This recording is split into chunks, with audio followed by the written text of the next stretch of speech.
ASI की report क्या बताती है? बहुत कुछ आपके सामने उदाहरण प्रस्तुत करता है।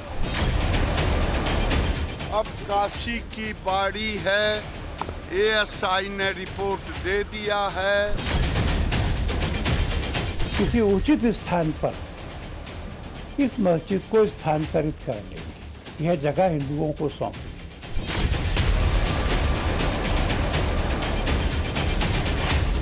न्यायालय में मामला चल रहा है, न्यायालय के आदेश पर सब हो रहा है। जो न्यायालय का फैसला होगा उसको सब लोग मानेंगे। हमको इतिहास के दायरे में कोई कैद नहीं कर सकता।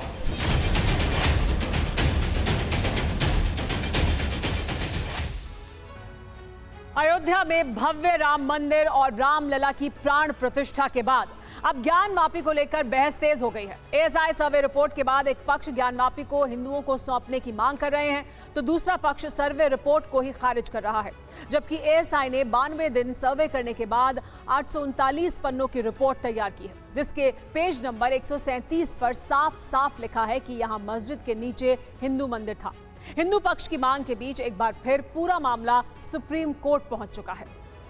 आपको बता दें, इस वक्त की बड़ी खबर भी ज्ञानवापी को लेकर सुप्रीम कोर्ट में हिंदू पक्ष ने याचिका दायर की है। संरक्षित क्षेत्र के एएसआई सर्वे की मांग की गई है। इस याचिका में वजूखाना क्षेत्र का भी सर्वे कराने की मांग की गई है।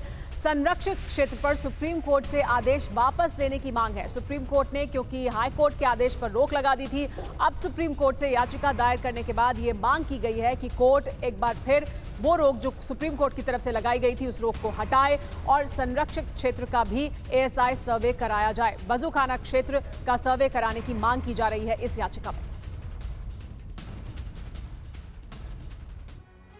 लेकिन आइए आपको बता देते हैं कि आज क्या हुआ है। सुप्रीम कोर्ट में दायर याचिका में दरअसल क्या मांग रखी गई है। सुप्रीम कोर्ट में जो आज याचिका दायर की गई है उसमें कहा गया कि वजूखाने की एएसआई सर्वे कराया जाए, उसकी मांग की गई है। और हिंदू पक्ष का दावा है कि वजूखाने में शिवलिंग मौजूद है और उसका एएसआई सर्वे होना चाहिए।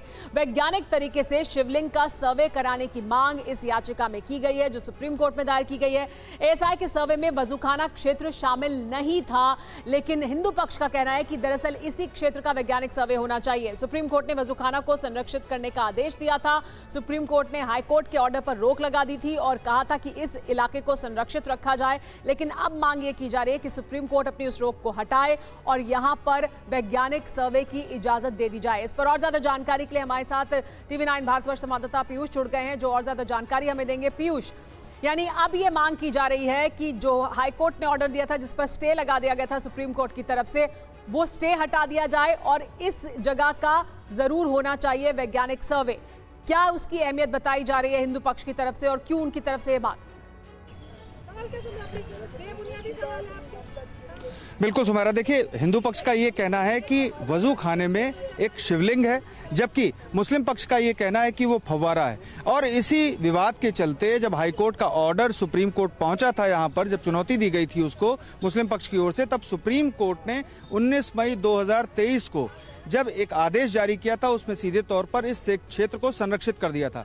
जबकि पूरे ज्ञानवापी का एएसआई सर्वे हो चुका है, सिर्फ वजूखाना जो क्षेत्र है वहां पर सर्वे नहीं हुआ है।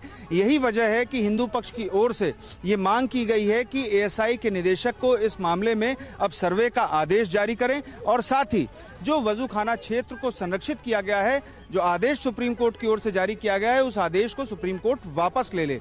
तो ऐसी स्थिति में अब देखना ये होगा कि सुप्रीम कोर्ट इस मामले में क्या रुख अपनाता है, क्योंकि सीधे तौर पर अगर देखा जाए तो ज्ञानवापी के मामले में जो एएसआई सर्वे की रिपोर्ट सामने आई है, उसमें बहुत सारे ऐसे चिन्ह और बहुत सारे ऐसे साक्ष्य सामने आए हैं जो सीधे तौर पर ये कहते हैं कि वहां पर एक हिंदू मंदिर था। अब ऐसी स्थिति में सिर्फ वजूखाना वो क्षेत्र है जहां पर सर्वेक्षण नहीं कराया गया है और हिंदू पक्ष का यही मानना है कि अगर वजूखाना क्षेत्र का भी सर्वेक्षण कराया जाएगा तो जिस क्षेत्र को, जिस शिवलिंग को फव्वारा बताया जा रहा है, वो शिवलिंग होगा। जी पीयूष, आप बने रहे हमारे साथ, एक और रिपोर्ट दिखाते हैं, फिर आपसे आगे बात करेंगे। ज्ञानवापी परिसर का सर्वे तो पूरा हो गया, लेकिन ज्ञानवापी से मिले सबसे अहम सबूत का वैज्ञानिक परीक्षण अभी बाकी है। साथ ही बाकी है संरक्षित क्षेत्र का सर्वे। अब ये मामला सुप्रीम कोर्ट में है। कौन से हैं सबसे अहम सबूत जिनका वैज्ञानिक सर्वेक्षण होना है, इस रिपोर्ट में वो भी समझिए।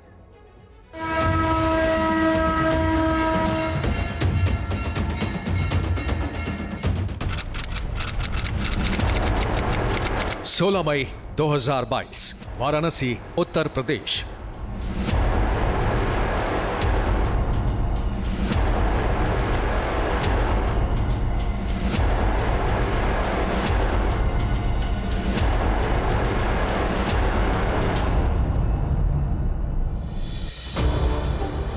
ज्ञानवापी परिसर के सर्वे का आखिरी दिन था। कोर्ट कमिश्नर के साथ हिंदू और मुस्लिम पक्ष के पैरोकार भी ज्ञानवापी में थे। काम पूरा होकर जैसे ही कोर्ट कमिश्नर ज्ञानवापी से बाहर निकले, हिंदू पक्ष के पैरोकार सोहन लाल आर्य खुशी में चहकते हुए बोले, बाबा मिल गए। शिवलिंग जी आप कह रहे हैं बाबा मिल गए, कौन से बाबा मिल गए? बताइए सोहन लाल, जिसकी नंदी प्रतीक्षा कर रही थी वो बाबा मिल गए। हाँ। आज का दिन कितना बड़ा दिन मानते हैं? बहुत बड़ा दिन मानते हैं हम सब लोग। जैसे ही वह समय आया, मस्जिद प्रांगण हर हर महादेव के नारों से घोषित हो गया। वो समय कैसा क्या बताए, लोग नाचने लगे। हिंदू पक्ष ने जिस आकृति को शिवलिंग बताया वो ज्ञानवापी परिसर के उस तालाब में थी जिसे ज्ञानवापी मस्जिद कमेटी वजू खाना बता रही थी। मस्जिद कमेटी का दावा था कि वजू खाना में पानी का बहाव बना रहे, इसलिए फव्वारा बनाया गया है। लेकिन 8 इंच व्यास वाले 12 फीट लंबे उस आकृति को हिंदू पक्ष ने शिवलिंग ही माना। उसी दिन वाराणसी की कोर्ट में एक याचिका भी दाखिल की गई, जिस पर फैसला सुनाते हुए अदालत ने वजूखाने को सील करके शिवलिंग को संरक्षित करने का आदेश जारी कर दिया। ज्ञानवापी परिसर में कथित वजूखाना अब तक सील है। सुप्रीम कोर्ट का भी आदेश है कि ज्ञानवापी में मुस्लिम पक्ष नमाज तो अता कर सकता है, लेकिन वजूखाने का इस्तेमाल नहीं कर सकता। अब सवाल यह है कि अगर ज्ञानवापी परिसर में मिली आकृति शिवलिंग ही है तो वो शिवलिंग तालाब में कैसे गया? इसका जवाब हिंदू पक्ष के लोग इतिहास की कहानियों के आधार पर देते हैं। उनका दावा है कि जब औरंगजेब के आदेश पर आदि विश्वेश्वर ज्योतिर्लिंग मंदिर को तोड़ा जा रहा था, तब उस ज्योतिर्लिंग को बचाने के लिए मंदिर के अर्चक यानी पूजा पाठ करने वाले उसे लेकर ज्ञानवापी यानी ज्ञान के कुएं में कूद गए थे। द्वारका पीठ के तत्कालीन शंकराचार्य स्वामी स्वरूपानंद सरस्वती के शिष्य स्वामी अविमुक्तेश्वरानंद ने ज्ञानवापी में मिले शिवलिंग को आदि विश्वेश्वर ही माना। विश्च संयुक्तम जीर्णाद्यमपि सुस्थितम पूजया रहितम यत्तद अदुष्टमपि दुस्थितम। इसका मतलब है कि जो जीर्णादि हो, माने बहुत पुराना हो गया हो, एकदम पुराना दिख रहा हो, टूटा सा लग रहा हो, भग्न जीर्ण सा दिख रहा हो, फिर भी पूजादि से अगर संयुक्त है तो वो सुस्थित माना जाएगा। ज्ञानवापी यानी ज्ञान के कुएं की कहानी कई पुराणों में है। स्कंद पुराण के काशी खंड में बताया गया है कि आदि विश्वेश्वर ज्योतिर्लिंग के दक्षिण में ज्ञानवापी है, जिसके दर्शन मात्र से ज्ञान का संचार हो जाता है। पुराणों में ज्ञानवापी को उस काशी का केंद्र भी बताया गया है जिसकी रचना स्वयं महादेव ने की थी। ज्ञानवापी परिसर में मिले कथित फव्वारे को शिवलिंग बताने की एक वजह यह भी है कि काशी विश्वनाथ मंदिर में स्थापित नंदी की प्रतिमा का मुख भी ठीक उसी ओर है। ज्ञानवापी परिसर में मिला शिवलिंग ही आदि विश्वेश्वर है। इस पर संदेह दूर करने के लिए हिंदू पक्ष ने कार्बन डेटिंग कराने की याचिका भी दाखिल की, जिस पर इलाहाबाद हाईकोर्ट ने कार्बन डेटिंग का निर्देश दिया था। लेकिन मुस्लिम पक्ष के ऐतराज के बाद सुप्रीम कोर्ट ने फिलहाल कार्बन डेटिंग कराने पर रोक लगा रखी है।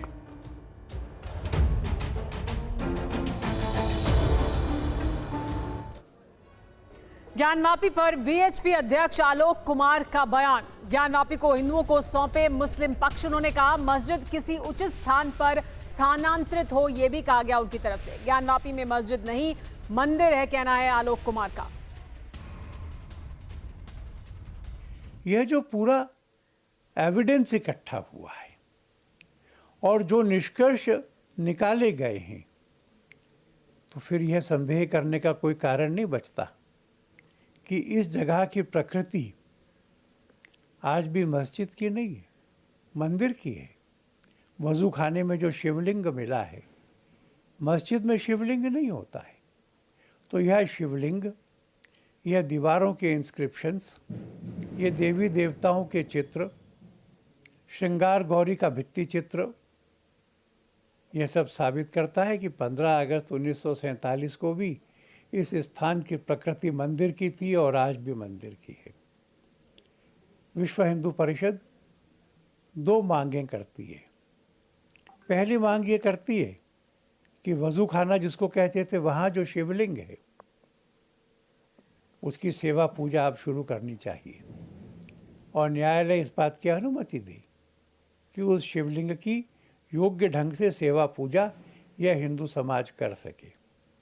दूसरा, हम इंतज़ामिया कमेटी से भी यह आग्रह करेंगे कि वह इस नई रिपोर्ट का विचार करे, वैज्ञानिक ढंग से सिद्ध हुए तथ्यों का विचार करे और स्वयं यह ऑफर करे कि वह संपूर्ण आदर के साथ किसी उचित स्थान पर इस मस्जिद को स्थानांतरित कर लेंगे और यह जगह हिंदुओं को सौंप देंगे। लेकिन ज्ञानवापी पर दरअसल किसका क्या दावा है, कौन क्या कह रहा है, दोनों पक्षों की तरफ से आपको बताते हैं। एएसआई सर्वे हिंदू पक्ष और वीएचपी की मांग है। देखिए, एएसआई सर्वे के मुताबिक मंदिर के सबूत मिले हैं, देवी देवताओं की प्रतिमाएं मिली हैं। हिंदू पक्ष का कहना है कि पुराने मंदिर के ऊपर मस्जिद बनी है, मंदिर तोड़कर ही मस्जिद बनाई गई है। वीएचपी की मांग है कि हिंदुओं को सौंपा जाए, मस्जिद कहीं और शिफ्ट की जाए, किसी और जगह स्थानांतरित की जाए। तो अभी ये दावे हैं सभी पक्षों के। लेकिन इसके अलावा बड़ा सवाल क्या है, क्या ज्ञानवापी को हिंदुओं को सौंप देना चाहिए, क्या मस्जिद को कहीं और शिफ्ट करना चाहिए? ये 2 बड़े सवाल इस स्थिति के सामने आने के बाद, जो एएसआई की रिपोर्ट सामने आई है उसके सामने आने के बाद ये सवाल उठ खड़े हुए हैं। लेकिन आपको ये भी बताएं कि इस पर क्या बयान दिए जा रहे हैं। ज्ञानवापी को लेकर मुस्लिम नेताओं ने बड़ा बयान दिया है। मुस्लिम राष्ट्रीय मंच के नेता डॉक्टर इमरान चौधरी ने TV9 भारतवर्ष से कहा, ज्ञानवापी हिंदुओं को सौंप देना चाहिए, कहना है डॉक्टर इमरान चौधरी का। सर्वे से पहले ही सबका मानना है कि वहां मंदिर था और इस वजह से ऐसा किया जाना चाहिए। मस्जिद में मंदिर के निशान मौजूद हैं, बातचीत के जरिए विवाद को खत्म करना चाहिए, कहना है डॉक्टर इमरान चौधरी का। उसमें स्पष्ट दिख रहा है कि पश्चिम की जो द्वार है, पश्चिम की जो दीवार है, उसका हिस्सा मंदिर का है। इसके अलावा नंदी जो है उसका मुख भी मस्जिद की तरफ है और जो हाउस है वहां से एक शिवलिंग की आकृति भी पाई गई है। तो ये सब चीजें प्रमाणित करती है कि वहां पर मंदिर था। तो किसी की अमानत को उसे सौंप देना ये इस्लाम है। मौलाना तारिक जमील पाकिस्तान के, उनका भी एक बड़ा स्टेटमेंट इसके पहले रहा है कि हमें अपनी जिद को जिताना है कि इस्लाम को जिताना है।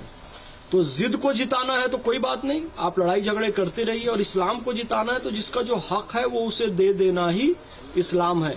वहाँ स्वामी विश्वनाथ का मंदिर मिलेगा और उसके आसार वहाँ पर सारे मिलते हैं। और ये जिस तरीके का एक माहौल बनाया जा रहा है, एक चिढ़ाने वाला माहौल बनाया जा रहा है, मेरी उन सभी लीडरों से और उन सबसे दरख्वास्त है, सभी भाइयों से, कि इस तरीके के चिढ़ाने वाला माहौल ना बनाएं, एक बातचीत की माहौल फिजा पैदा करें और बातचीत के अंदर हमारे उलमा, हिंदू उलेमा उसके अंदर, यानी कि जो हमारे स्वामी वगैरह और पंडित लोग हैं, वो एक सर जोड़ करके बैठे और एक राय बनाएं और उसके बाद इस पर फैसला लें कि आखिर इस पूजा स्थल का, इस इबादत गाह का हमने किस तरीके से फैसला करना है। जिस तरीके से अयोध्या का मामला बातचीत के द्वारा भी हल किया गया, कोर्ट के द्वारा उसका फैसला आया, लेकिन उससे पहले भाईचारे की फिजा बनाई गई। ज्ञानवापी पर गिरिराज सिंह ने भी बयान दिया। उन्होंने कहा, अयोध्या तो झांकी है, काशी और मथुरा बाकी है। मुस्लिमों से अपील है कि काशी हिंदुओं को सौंपें, सारे सबूत हिंदुओं के पक्ष में है, कहना था गिरिराज सिंह का। हम नारा लगाते रहे, अयोध्या तो झांकी है, काशी मथुरा बाकी है। अब काशी की बारी है, एएसआई ने रिपोर्ट दे दिया है। अब मुसलमान भाइयों से अपील है, वो काशी को हिंदुओं को सुपुर्द कर दें। सारे साक्ष्य हिंदुओं के पक्ष में है। यही कार्यकर्ताओं का नारा था और है। अयोध्या तो एक झांकी है, काशी मथुरा बाकी है। एएसआई की सर्वे रिपोर्ट के बाद ज्ञानवापी हिंदुओं को सौंपने की मांग हो रही है। इसलिए यह भी जानना जरूरी है कि एएसआई की सर्वे रिपोर्ट में दरअसल है क्या, इस रिपोर्ट में क्या कहा गया है, आइए बताते हैं आपको सिलसिलेवार तरीके से। देखिए, मार्बल स्लैब पर श्री लिखा है, ये कहा गया है, ये स्लैब है और इसका नमूना रखा गया जिसमें कहा गया है इस स्लैब पर श्री लिखा है। इसके अलावा मार्बल स्लैब पर राम लिखा है और ये साफ तौर पर दिख रहा है। ये जो सबूत है वो मिले हैं। हनुमान की मूर्ति है, 36 सेंटीमीटर की ऊंची जो मूर्ति है वो भी दिखाई दी है, साफ तौर पर ये मूर्ति देखी जा सकती है। ये हनुमान की मूर्ति भी दिखी है। इसके अलावा श्री कृष्ण की खंडित मूर्ति भी है जो 15 सेंटीमीटर ऊंची है, ये भी एएसआई के सर्वे में पाया गया है। इसके अलावा घड़ियाल दिखा है, 42 सेंटीमीटर लंबी घड़ियाल की आकृति भी बनी हुई है और वो दिखाई दी है। हनुमान मूर्ति एक और है जो 21.5 सेंटीमीटर ऊंची है और उसके भी साक्ष्य सबूत मिले हैं। शिवलिंग की आकृति भी है जो 6.5 सेंटीमीटर ऊंची है और वो आकृति भी एएसआई के सर्वे में मिली है। विष्णु मूर्ति भी मिली है 27 सेंटीमीटर ऊंची, एएसआई के सर्वे रिपोर्ट में ये बताया गया है। तो एएसआई के सर्वे रिपोर्ट में तमाम जानकारियां हैं। गणेश मूर्ति है 12 सेंटीमीटर ऊंची और वो भी वहां है। खंडित शिवलिंग भी है 7 सेंटीमीटर ऊंचा। तो ये जानकारी इस रिपोर्ट में दी गई है जो एएसआई की रिपोर्ट थी और एएसआई की रिपोर्ट में ये तमाम जानकारियां। द्वारपाल मूर्ति है 28 सेंटीमीटर ऊंची है। ये तमाम साक्ष्य एएसआई रिपोर्ट पे सामने आए जिसके आधार पर अब मांग की जा रही है। गणेश मूर्ति 8.5 सेंटीमीटर ऊंची, देखिए ये गणेश की जो मूर्ति है वो भी एएसआई के सर्वे में पाई गई है और एएसआई के सर्वे रिपोर्ट में इसका दावा किया जा रहा है।